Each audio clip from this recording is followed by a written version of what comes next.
You are Locked On Badgers, your daily podcast on the Wisconsin Badgers.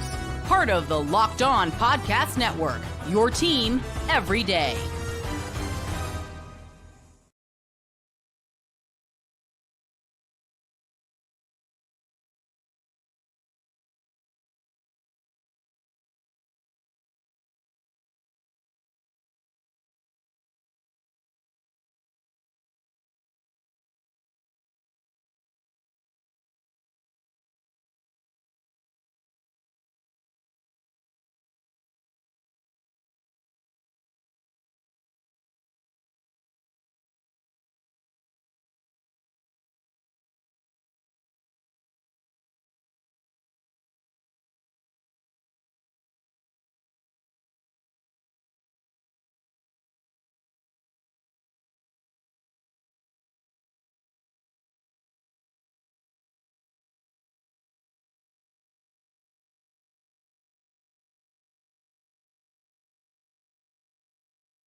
No, gosh, why? Oh, oh my gosh. All right, we're just gonna start over. Matthew said, I bet this show's fire though. Yeah, let's just start over. This show was fire. Yeah, I got my new setup in the hotel. This is the third time this has happened to me though, but let's just start over. Big oh gosh, this stinks. Come on, Ryan. Oh, there it is. He found out finally. Yeah, let's start over. All right. Practice. Let's talk practice. So Will Hannah said never sounded so good.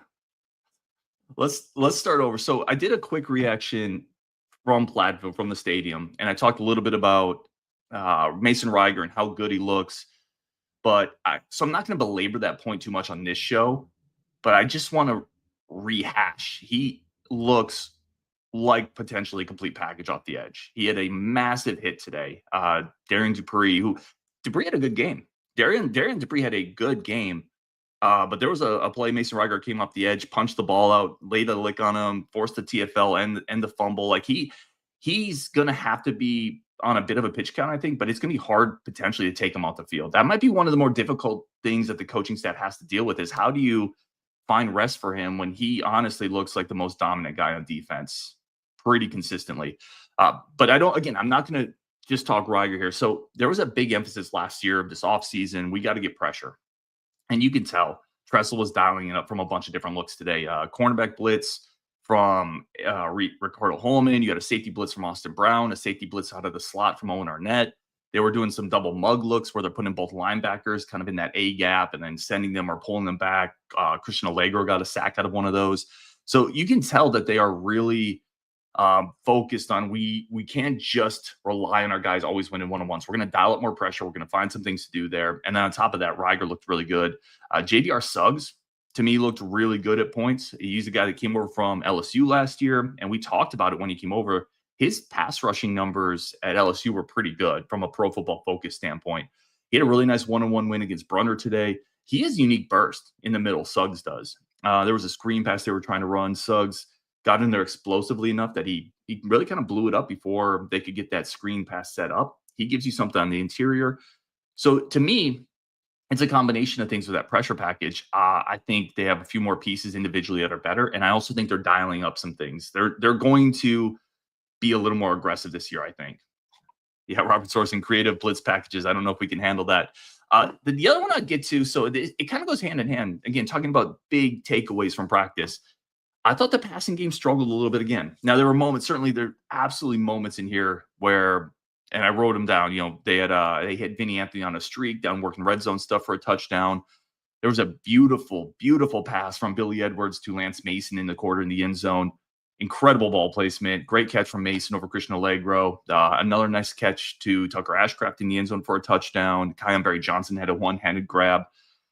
But there weren't a lot of deep shots. They weren't able to consistently hit on deep looks when they were there. I thought the coverage was pretty good. There were some issues with pressure where I thought the quarterbacks, got a little uncomfortable in the pocket. I think the defense did a good job of doing that.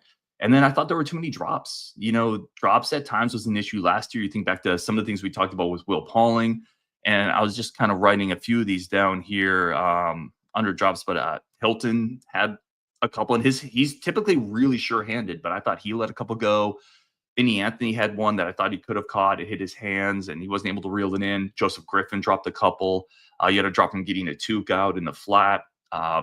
Chris Brooks had a couple that I thought probably could have held on to.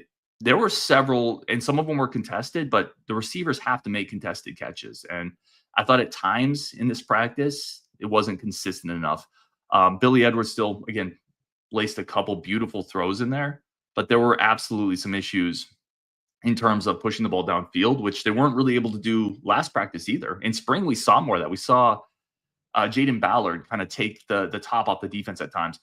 He hasn't broken out a ton the last couple of practices. I think the coverage has been really strong, but offensively, it feels like they're not fully in sync yet. And again, I talked about it. Maybe that makes sense, right? It's a new offensive coordinator.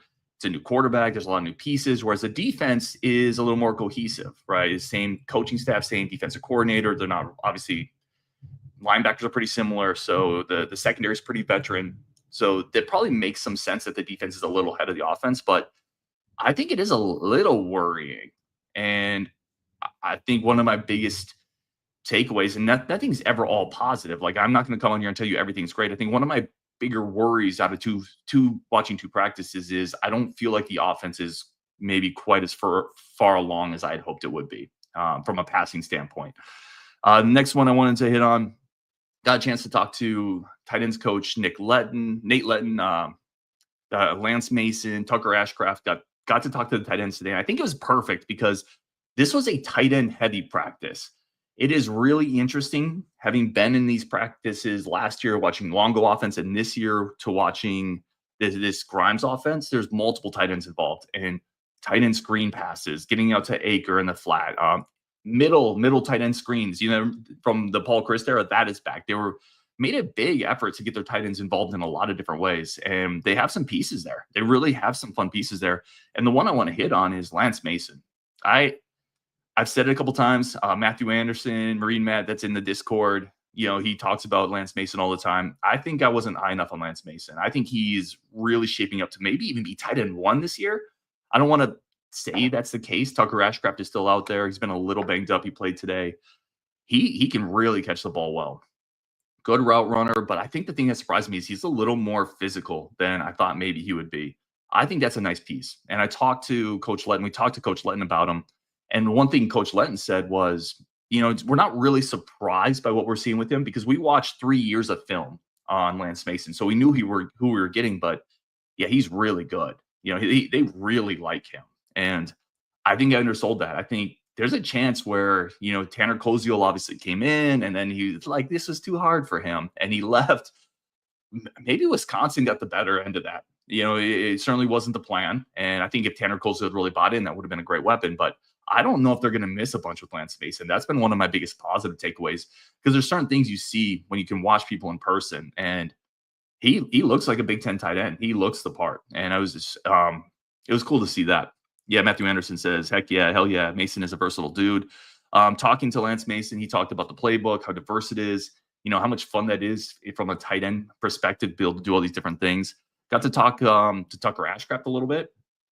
One consistent theme, and not necessarily for this year, but put it in the back of your head, put it somewhere, file it away. People think Emmett Bork is really there. There's a lot of internal optimism on Emmett Bork, freshman tight end. Talked to Tucker Ashcraft about him. Tucker's like, yeah, he's bigger than me. He's a man child. We talked to Coach Letton about him. Coach Letton was very high on him. That is a player in a year or two, as he starts to come to maturation, like, be excited about him. I think there's a lot of internal optimism about Emmett Bork. So that's a good one. Got to talk to Tucker Ashcraft a little bit. The one thing I want to highlight with Tucker Ashcraft is he really thinks his team is in a good spot from a culture standpoint. And then playing in Platteville, coming together as a team, he thinks that's a big part of, what they're trying to build. So it's kind of the idea behind Platteville. Let's get the kids out of Madison. Let's force them to be together more. Let's remove distractions. And it sounds like, talking to some of the players that we're able to talk to, that is something that is bearing some fruit. All right, let's pause there. We're going to come back, talk about some other players that stood out, some other passing thoughts. We're going to get into that next on Locked On Badgers. But first, a quick second for our friends of the show. And as always, a quick second to say thank you for tuning in. Today's episode brought to you by our great friends over at 5 Hour Energy. Listen, it's time to fuel up and turn into 5 Hour Energy Transfusion. It brings the bold grape, ginger, and lime flavor to your favorite golf drink minus the alcohol. Listen, it is awesome. If you just need a quick energizing shot, what sometimes you do on the golf course, sometimes that golf course takes a little bit out of you. 5 Hour Energy, the transfusion, is going to help you power through that 18 holes, maybe turn it into 36, especially with this summer, the heat we've had. Sometimes you need a little bit of a help. And this is something I could have used. I used to golf on our Navy base in Groton, Connecticut. I once hit my captain's house accidentally. So that's a thing. He wasn't my captain. He was the base's captain. Tomato, tomato. But listen, we all know this. Golf is about good times. It's about getting together with friends. It's about building memories. And it's about good flavors, of course. The grape ginger lime flavor gives you the best parts of your clubhouse without having to chase down the bev cart. If you go to 5hourenergy.com today, as the number 5hourenergy.com, you can use my promo code LOCKEDONGOLF to receive 20% off your order. The offer is only valid until September 30th on one order and cannot be used with our promotions. The code is not good on subscription orders. Whether you're meeting up with friends or trying to turn 18 holes into 36, get the energizing boost you need to power through. Order transfusion flavored 5 Hour Energy today. All right, let's get back into this. Let's talk a little bit about the offense. I'm really excited to see. And one thing I talked a little bit about the passing game has struggled a little bit for sure. And I talked to Tucker Ashcraft about that. And he said one of the things he talked about was the defense has seen a lot of what we're trying to do. They're really excited to go and play somebody that hasn't seen these schemes and hasn't seen these plays over and over and over again, where you can start to layer some of this and set defenses up. There is a lot of eye candy. There is a lot of deception. I think it's even being under talked about. And it's been talked about quite a bit with Grimes and how he's going to move people. He's going to use a jet screen. He's going to do these different things. I think the amount of complexity, the amount of motion that is being built into this offense isn't getting talked about enough, quite frankly. You are seeing a fake option to the left, then come back to a tight end screen on the right. You're seeing a direct snap to Darian Dupree out of shotgun, where he actually housed that behind a really nice block from Jackson Aker. You're seeing quarterback power sweep, jet sweep out of the slot. You're seeing offensive lineman pre-snap motioning over to create a strong side and seeing if you can catch a defense leaning a certain way. You're seeing just a ton of move the pocket. Let's get orbit motion with Trech Kahuna, which is kind of a wider motion behind the quarterback. It's just really interesting to track all this. There's a lot of two running back sets coming out of shotgun where they'll come out 5 wide, and then they'll motion Dupree and Yak into the backfield with them. So now you you kind of come out, you show the defense one thing, 5 wide, and then you motion into a set where you have a tight end that comes in and 2 running backs in the backfield with Billy Edwards. Just a lot of stuff, and it's hard to track. It's hard to keep track of a little bit, which I think is the point, right? It's going to make it difficult for defenses. And I was thinking back to this because the one area, and it happened again today, where I think the offense has been really consistently good through these last 2 practices, is they've run the ball between the tackles really well. Dupree had a great day today. Gashed several plays. He's quick, by the way. Dupree, I mean, Dylan Jones is kind of taking the lion's share of that running back one rep and running that running back one role. Dupree is really good between the tackles, and he broke several today. And I wonder if some of this is just there's so much eye candy going on. They'll fake the jet sweep and then run in kind of that A gap. I think defenses get a little off kilter with Grimes, and that's what's maybe leading to some of these interior runs where they really stress the edges of the defense with the motion, the jet sweeps, the screens, and it's bam, bam, bam, and you're flowing east to west, and then suddenly fake jet sweep, and then bam, right between the tackles, Dupree, 20 yards. I think it's part of it, and I don't know if I was thinking about that enough watching practice yesterday, where why are they gashing this defense interior? And listen, the interior defense needs to be better too for the Badgers, but I think it's that deception, it's that motion that is opening up some of these gaps in the interior of the Badgers run defense right now. I think it's a lot of what Grimes wants to do. So I'm excited about that part right there. Some positional battles. We talked offensive line. It really feels like Heinzen is going to be the left tackle there. He was left tackle again today. Emerson Mandel got a lot of reps at right guard. So that might be what we're looking at here. And I think it can be fine. I really do. And that interior offensive line has been good. Heinzen, I thought looked better today. Riley Mullman's really solid. I think they can be fine. Now, they don't have a lot of depth there. And again, the plan would be to have Kevin Haywood there if they could. They can't. It's a big loss, but I think that's what this offensive line is going to be. It's going to be Heinzen at left tackle unless something changes. And I think that's how they're going to roll with it. And I think a big part of that is the desire to keep Brunner at his best spot. It's not so much that they don't think Brunner could probably be a left tackle. I think he can. But I think they want him on the interior where he's just been mauling people. Tight ends, I mentioned it. I almost wonder if Lance Mason is kind of co-tight end one with Tucker Ashcraft. And maybe even, I just think he's so fluid in space. I think he's a really interesting pass-catching option there. The fourth receiver battle. Receivers are interesting. So you have Vinny is solidly like a tier above everybody. There's your receiver one out of this group. Now you can debate like how, like in baseball, for example, every staff has an ace, but how many real aces are there in Major League Baseball? There's like 5, 6, 7. Not every staff has an ace. Every staff has a number one starter. Vinny Anthony is this team's number one receiver. Is he a true elite receiver? Probably maybe borderline. He's really good though. He's really good, really solid, had a good day today. I thought he stood out. His route running is really pretty impeccable. He had a good day today. Number 2, you got Tretch in the slot. And then on the other side, you have Ballard and you have Chris Brooks Jr. Who's that fourth receiver? Who's that next receiver up? We've seen Eugene Hilton, Tyrell Henry, Dekel Crowdis, Vernon Griffin. Like, who is that next guy? And I'm not really sure, quite frankly, after watching a couple days of practice.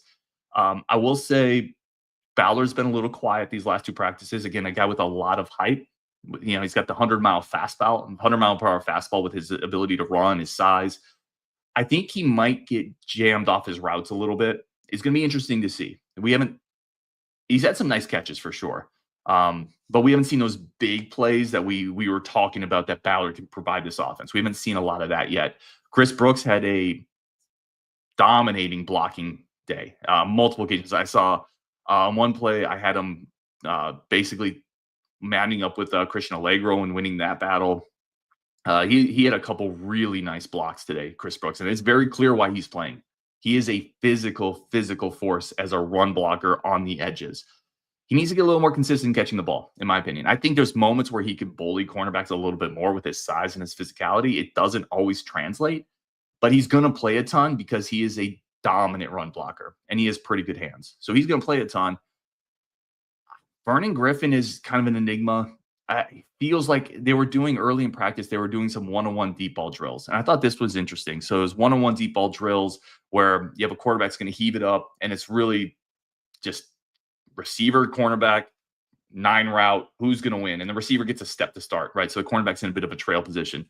And every time they throw it up to Vernon on those type of routes, I'm always expecting him to win it because he's just so big and lanky. And he just doesn't attack the ball quite as much as you would expect from a guy with those physical tools. A couple other takeaways from that one-on-one deep work. I thought there was interesting stuff there. Eugene Hilton had a really nice one early where he came back to the ball. He was being guarded by a guard, and he kind of adjusted and caught the ball. He's a natural receiver. I don't know how much he's going to play this year, but he's a really natural receiver. Dekel Crowdis, easy speed. Like he was matched up with Deone Hill in one of these, and he pulled away. I mean, it was like a jet ski being chased by a pontoon. That's incorrect. Like Deone Hill's not slow, but Crowdis has easy speed. Now, they also didn't complete that catch. So I'm curious how they might be able to use him. I mean, I'm sure they brought him in here for a reason, but he's smaller. But man, he can run. He can really move. So receiver's interesting to me. We'll take some comments next. And again, I have a few more notes. I'm just going to call it emptying the clip. We'll get through those next. But first, let's take a quick second, one more quick second. Then it's all your comments. It's all your questions, whatever you got coming up next on Locked On Badgers. First, a quick second for our friends of the show over at Gametime. Gametime's incredible. And I've talked about this, but like collectively, let's do more stuff in life. Let's get to more places. Let's see more things. I've talked about, I've never been to a concert in my life, which is probably ridiculous being that I'm 41, but I should go to one. And when I do, and I ask for suggestions, I'm like, if you've never been to a concert in your life and you're 41, which concert would you go to? And mind you, my musical genres are like anything outside of country, basically. So hit me up with suggestions on that. But I'm going to get those tickets on Gametime because you can get the cheapest, easiest, fastest tickets on Gametime. Right now, take the guesswork out of buying them. You get last-minute flash deals, easy purchase, delivered to your phone. And if you download the Gametime app, create an account, and use our code LOCKEDONCollege, you're going to get $20 off your first purchase. So you're going to save money on an already lowest price. Terms do apply. Again, create the account, redeem code LOCKEDONCollege for $20 off. Download the Gametime app today. Last-minute tickets, lowest price guaranteed. Okay, let's get comments. Let's get thoughts. Vale Merritt, what do you think about Kyan Barry-Johnson? Man, he had an unbelievable catch in the back of the end zone. Just an unbelievable catch in the back of the end zone. I don't know where he plays this year because he's small. Like Kyan Barry-Johnson, when you see him in person, he's small. And you look at the depth chart, Tyrell Henry, I think, is probably ahead of him in the slot. Although I don't know if he got dinged up today. I didn't see much of Tyrell Henry today. I think they're going to want to play Hilton. I think Hilton can play in the slot. Obviously, you have Tretch in the slot. It's a good spot to hit on Tretch. They are trying to find a variety of ways to get him the ball. Jet sweep, orbit motion, smoke screen. They definitely want to get him the ball. So I think Kyan Barry is quick. He certainly shows the speed, great hands, but I don't know where he's going to play this year. So I wouldn't count on a whole lot this year. I do want to say thank you to everybody. By the way, I'm just going back to the comments, seeing if there's anybody else that I'm missing. Bunch of people in here, everyone telling me they couldn't hear me. I appreciate you. Thank you for hanging out with me until I figured that out. I really do appreciate that. I'll have to go back and edit it. Let's go. Other thoughts or questions or topics here. Zach just says, I love you, Ryan. Go Badgers. Let's go. We got Craig in here. Zach also says Badgers will go 9-3 and play a close game and lose a bowl game. If we go 9-3, I already told you guys we're doing something crazy on here. I don't know what it is, but we're doing something crazy. Suggs has only 1 year of D1, could be a lot of untapped potential. I agree there. Let me guys know if you have any other questions or thoughts. Yeah, Zachary says Mason is only as good as his legs let him to be. Injuries have killed his current situation. He can be great. They just got to keep him healthy. Will said as long as they can run the ball, the passing game will come. I think they may need to lean on the run early and you really use that to take their play action shots. It just doesn't. There were a couple procedure penalties. There's still some snapping issues, mostly with the second and third string kind of lines, but there were a couple more snapping issues today. So they're going to have to run the ball to set it up. I think they're going to be able to do that, especially on the interior. Dylan and Dupree have looked really good. I don't think that's a mirage. I think both of those players are going to be a strong duo this year. And then you still have Katie Akimelli, who's gotten reps as well. I think they're going to be able to run the ball. The passing game, I'm a little worried about playing maybe a physical athletic secondary if our guys are going to get separation and if we're going to hold up in pass protection. So I think it's a valid concern, but I do think this team is going to run the ball. Vale says, I don't know why I pronounce it Dale. Vale says, how has Grant Steck looked? Huge. but he's definitely behind those top couple in the rotation. So he's had some moments, a couple catches. He's been working primarily with the 2s and 3s, but you have Lance Mason ahead of him, Tucker Ashcraft, and then they're going to use Jackson Aker a lot. So Jackson Aker can do really versatile player. They're putting him in the fullback, they're putting him in the slot, they're motioning him around. So it's just going to be hard for Steck, I think, to get reps this year. But physically, he really looks the part. He's a big guy. I think he's going to be a future inline tight end. That's going to be a strong blocker for this offense. I haven't seen anything that would cause me to sell Grant Steck stock. I just think he's got a couple people ahead of him. Brian says, is Booker officially medically retired? Yeah, Booker's not on the team anymore. Tyon says, how do I join the Discord? Man, that is a great question that I don't probably answer enough. I'm going to put the Discord link in the chat, and I encourage everybody to come join the Discord because it is, as I multitask here, it is just an awesome place. I'm biased, but it's free. Tons of Badger fans, lots of community. We celebrate our self wins, and we talk about everything from movies to Badgers to Brewers to beer. So yeah, come join the Discord for sure. Jim says left side pass rush is a concern. It can be addressed with veteran quarterback drifting or rolling right, quick release plus O-line scheme. So a couple things with this. I love this comment. So they were moving the pocket a lot today, and I think that's going to be a big part of what they want to do. They were rolling the pocket out to the left, to the right. And I also think when you look at the misdirection in this offense, the screens, the jet sweeps, that's also going to slow down a pass rush because it's a lot going on. It's a lot to track. Even some of that pre-snap motion is going to throw some defenses off a little bit. It's going to take a little bit of that attacking edge away because they're going to get a little more reactive. I think that's one of the things Paul Chryst always used to do really well was the motion and the movement. It to some degree put some defenses on their heels a little bit. It made them a little reactive because they're really mentally adjusting to where the chess pieces are moving on the offensive side. I think Grimes does that, but made with a little bit more of a modern feel. So I'm excited. I'm truthfully, I'm excited to see this offense when it comes together. I just don't think it's fully together yet. Greg Linscomb, good friend of the show, also a good human being. Any thoughts on Perkins inside? I'm going to be 100% honest. I was expecting a little bit more from Perkins just based on the hype he had coming out of spring. I don't. Now, he also plays a spot that almost by definition exists to open things up for other players, right? It's not playing interior, playing zero tech, playing at nose guard, defensive tackle. It's not exactly the most glamorous spot. And he had a really nice hit today later in practice. I thought he would be a little more noticeable, though. So I don't think there's anything, don't take anything big away from that. But I did think he'd be a little more noticeable in practice. Matthew Anderson didn't see Corey Walker today. Mr. October, just stay healthy. Yes, 100%. All right, let me run through some other notes I had. Let's see. Again, we talked about some of the one-on-one deep shots. Deco Crowdis, easy speed. Hilton had some nice moments. Rico had some really nice moments in those drills as well. Ricardo Holman and Agard look good. I think it's a really solid duo. A name just to throw out there. It's probably never going to amount to anything, but in-state walk-on receiver Ben Lemonrand, man, he's made a couple of nice plays the last couple practices. He's about 6'1", smooth, good hands, positions himself pretty well. I like him. In-state walk-on kid. He's interesting. He's made a couple plays. Nizer Forkrin also couldn't keep up with Crowdis. Some nice moments from Colin Cubberly today. Barry Duponu on an early rep. He looks good. Colin Cubberly looks like a player who, probably didn't get the recognition or hype that he deserved coming into this program, but somebody who I think is going to be a stalwart on this line in a couple of years. I think he's going to be a starting guard, maybe a right tackle, but I think he's a guard. He's a guard. And I think he's going to be physical, tough. I think we underrated him coming in. He's looked pretty good to me.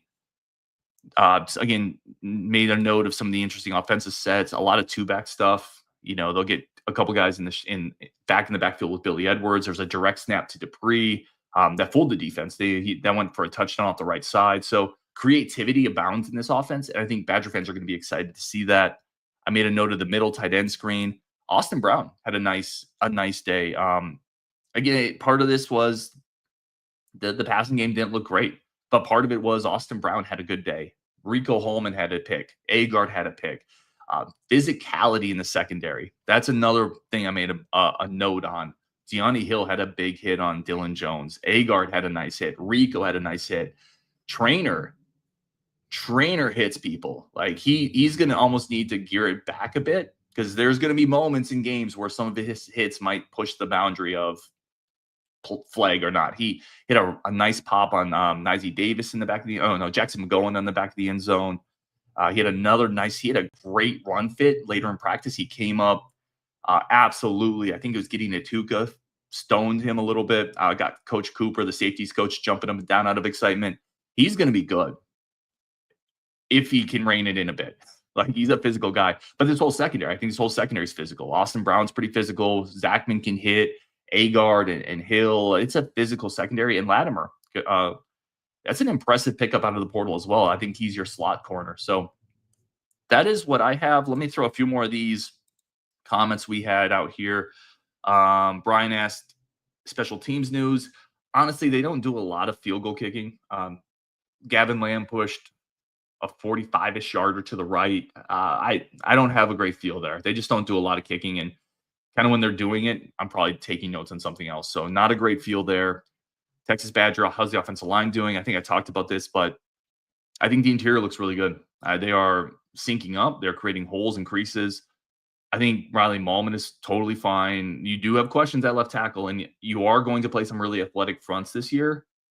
That is going to be a question mark for this team. But I think it's fine. Adam says, are we optimistic at cornerback, or should I feel less worried about Nizier? So I am. That's a good question. I am taking away from my first couple practices, and I also want to point out this is super important. Like, don't take anything I say for gospel, right? I've watched 2 practices. It's a small sample size, and I'm not a football coach, so use this as data points. But like I could have just caught a player on a bad day. That happens, or maybe he's working on something specific. Having said that, I do come away with these 2 practices feeling really good about the corner duo. I think Agard looks like a different player than he did last year. And Rico is bigger. He's incredibly solid. I think it's a really good cornerback duo. I think the concern would still be there's not a lot of depth behind them. And Nizier Portgreen, if he were to come back, solves a big part of that because teams get hurt. What happens if you lose one of these guys? And people get banged up all the time. You feel a lot better about that room with another guy like Nizier in it, is what I would say. Badger Bournemouth, are you worried about the passing game, or is our pass D really good? I think some of both. Practices full of some of both type answers. I think the passing game is coming along a little slower than probably maybe my unrealistic expectations. I think that's fair to say. But I've been impressed by the pass rush, and I've been impressed by the corners. So I think probably some of both is fair. Texas asks about second unit offensively. Good question. Something we haven't talked about a lot. So I saw a lot of that second team offensive line was Davenport, Benz, Kadonko, Cubberly, and Nelson. That's a lineup I saw out there. I like Cubberly. Kadonko is getting some reps at center. There's been some missed snaps, but I think as a veteran, they're just kind of getting him ready to play. He's a guy who's going to be able to play multiple positions for them. Davenport, I'm super high on. He just looks the part. He's athletic, long. The staff likes him. So it's good to see him out there. Daniel Neal was fine today. Talked about him a little bit. Good players. I mean, he's a mobile quarterback. Not the biggest guy, not the biggest arm, but a pretty good option at the 2 spot. Can't really do anything too much today that stood out. He had one errant pass, if I can remember correctly, that was picked off. But I do think the Badgers are in a better spot there at quarterback than they were last year. Tim asked what time are practices each day. They're at 9. First, and just to take people behind the curtain a little bit. So we're watching from Platteville up in the press box. The first 10, 15 minutes of practice, they'll do kind of warm up, focus on some individual work. They break off with positional coaches. They do that kind of stuff. And that slowly throughout practice gears into, 7-on-7s where there's no pass rush, skeleton drills where they're passing on 7-on-7, red zone, different situations. They're working on run fits with blockers and defense just in the front 7 versus the offensive line. And then that moves into scrimmages. And the scrimmages are all, we're going to be red zone here, or we're going to try to drive the field. So that's kind of the layout of it. It's a ton of fun to be able to watch it. And as always, I'm very very humbled to have that opportunity, and I hope I take advantage of it. I hope I give you guys value out of me being here. That's the whole point of it. So, any last comments, questions, or thoughts? Greg says, "Your eyes and ears in black bar, appreciate it." Thank you, my friend. Thank you, Greg. Man, I appreciate you, dude.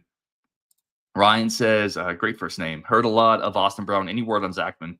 Just super reliable. He had a nice hit yesterday's practice against Vernon Griffin. Griffin held on to the ball, actually.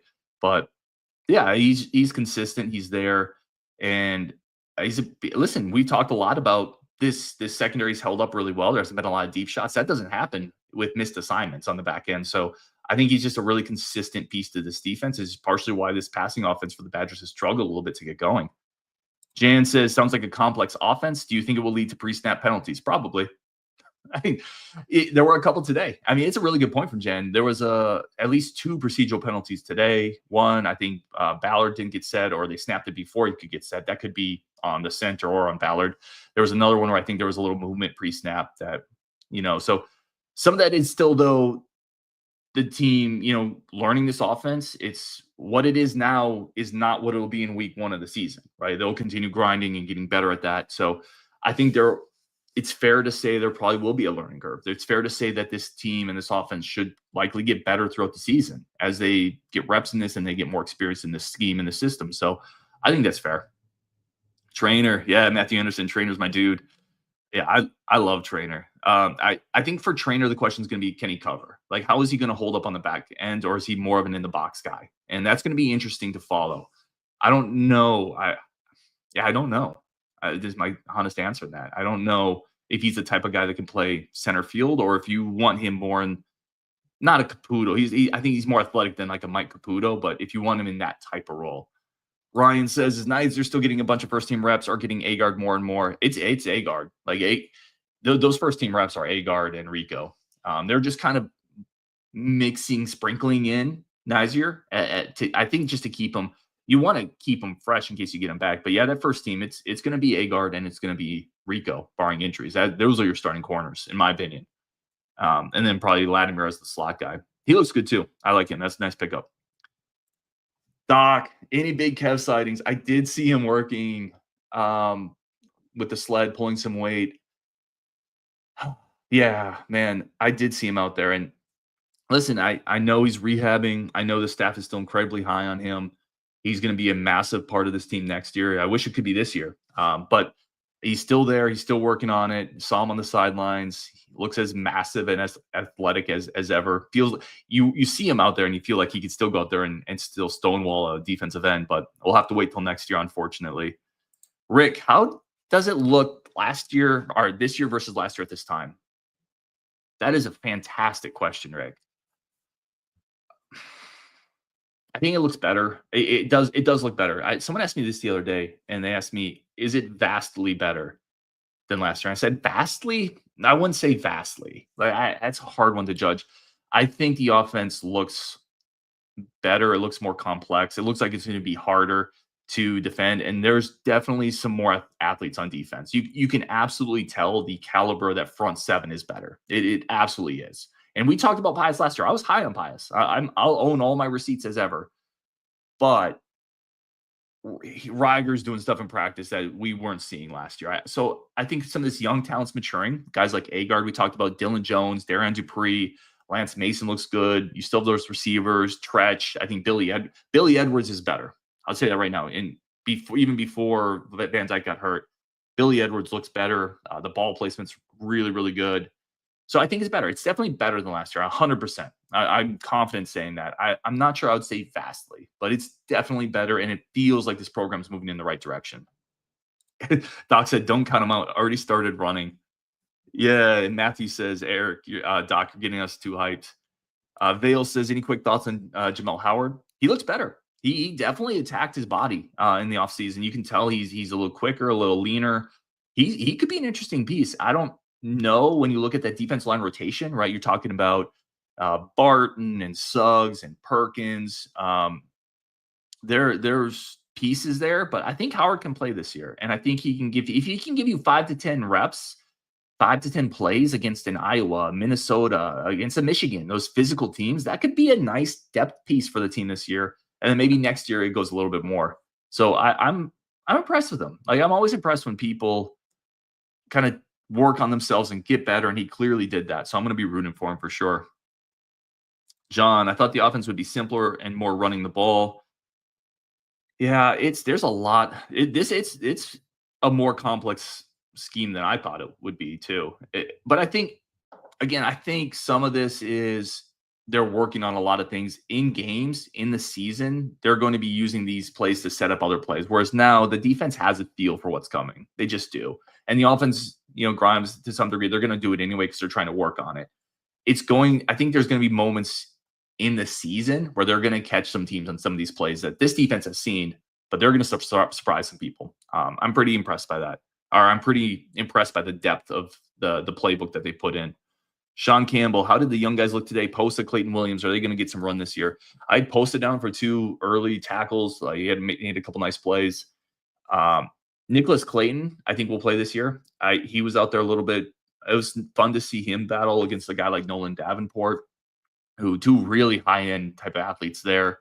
Jalen Williams, I didn't see much of. I'm going to be completely honest. I saw him working in some of the individual drills where they're kind of practicing ripping through a block or those kind of things. I don't think he has a role this year, Jalen Williams. Maybe if he'd gotten here in spring. I think Clayton will have a role this year as a situational pass rusher. Posa special teams, probably. I think inside linebackers pretty deep. I'm not sure if Posa is going to get much run this year, but I like all of them. Samuel Leteju, another one. Leteju had he looks fluid, and he's a guy I've talked about before. Big frame, big body. He won't play this year either, but that's another one that I thought looked pretty good as a freshman. And then if we keep talking about freshmen, some of the younger corners, Kairos Gaines, Scott, Washington, all those young corners are kind of interesting. Washington needs to add weight. I'm not sure if he'll play this year. He feels like he needs to get stronger, but I wouldn't be shocked to see a guy like Scott or Skanes play this year, especially if Nizer Porkrin doesn't get back. Okay. All right. I'm gonna wrap it there because you guys are amazing. But I think I've gone through the notebook, answered some questions. Really do appreciate you guys so much. Bunch more coming up. We're gonna go live again tomorrow. I think Nick Osen, I think, is joining us tomorrow, which is gonna be a ton of fun as always. So on Wisconsin, appreciate you guys so much. Thank you for tuning in. Thank you for being patient with me while I talked on mute for 4 minutes. You guys that are better than I deserve, I'll say that. On Wisconsin, and let's talk tomorrow.